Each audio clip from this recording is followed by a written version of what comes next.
विवाह पंचमी है। विवाह पंचमी का कार्यक्रम एठाम हनुमान नगर में देखा रहा है अपने सबका। विवाह पंचमी का कार्यक्रम बिलौकी मांगे छे हनुमान नगर वार्ड नंबर 12 का सल्टी दीदी छे मेन सल्टी दीदी कर रहा है।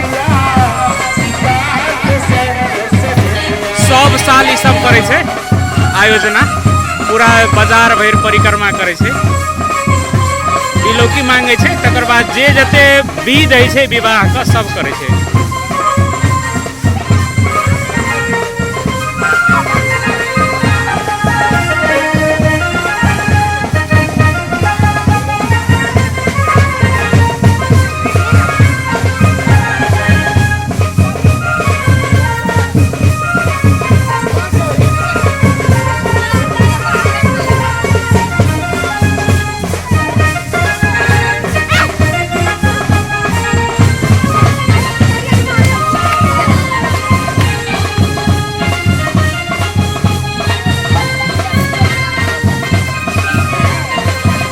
हनुमान नगर कंकाली नगर पालिका वार्ड नंबर 12 से निकलल छे बिलौकी।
भगवान तो जिनका जिनका बिलौकी देखे छे तो सबके भगवान के चरण कमल में बिलौकी चढ़ावा चढ़ेवे और अपन अपन द्वार पे सबके रेडी भ जबे सबके रेडी भ जबे बिलौकी लेके ले प्रिंस बलि श्याम रामचंद्र की।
आंगन सजे